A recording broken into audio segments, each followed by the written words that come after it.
बिलुनिया police नि कथालाइजाक चाइतक Mumbai तांगशाला पार्थसेन मुंगै खरकसा बरगना रमखा Silchar थानानि police बिनि साकावा कासाजाक बुरि स्मागलार्स ड्राग्स बानियानि सामुं ख्लाइमानि ककशिल सामुं लाई थांनाय 12 जुलाई सालमारिओ बिलुनिया पुलिस बे रमजांमानि यागुलो हाइनो हाय बेलमानै पुलिस नि याफानि फातारो फाइमानि बिलुनिया आमसाइनि बुरै ते ड्राग्स स्मागलार्स पार्थसेन लाई थांनाय 12 जुलाई सालमारिओ बिलुनिया पुलिस बे रमजाक फुरु बिनि लगिओ मानजांमानि फातारहाओ फालै रुइनानि बागै तुबुजाक बांलादेशनि खरकसा बुरै फियाबा बिलुनिया थानानि पुलिस रंनो मेनेज ख्लायो हाइनो हाय जेलनि यगै फाइका पार्थसेन मुंगै बुरै ते ड्राग्स स्मागलार्स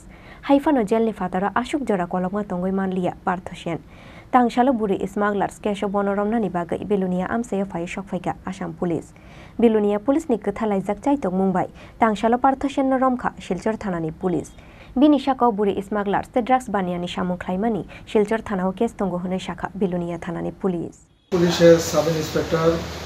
চিত্তরঞ্জন বোরা সহ একটা টিম আমাদের বিরোধিতা এসেছে এবং আমাদেরকে একটা রিকোয়েজিশন দিয়েছে যে পার্থ সেন নামে তাকে Silchar PS case number 1371/2022 under section 41A of foreigner act reduce section 12(1)C of passport act address section 370 IPC reduce section 40C of foreigner act অনুযায়ী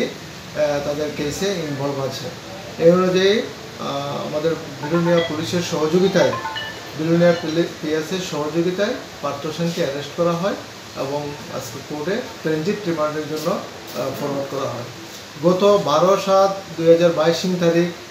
পার্থ সেন সহ একজন বাংলাদেশি মহিলাকে আমরা অ্যারেস্ট করি এবং এর বিরুদ্ধে আমরা স্পেসিফিক কেস নেই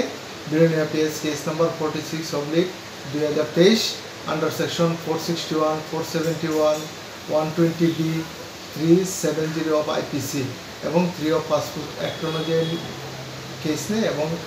তাকে অ্যারেস্ট করে কোর্টে ফরওয়ার্ড করি। क्राकशाला ट्रान्सिट रिमान्ड शानै दरबार नगति शाखा बनो पुलिस आबुनि यागुला आसाम हास्तेउत लांगै थांखा बनो शिलचर थानानि पुलिस ब्युरो रिपोर्ट चिनि खरां।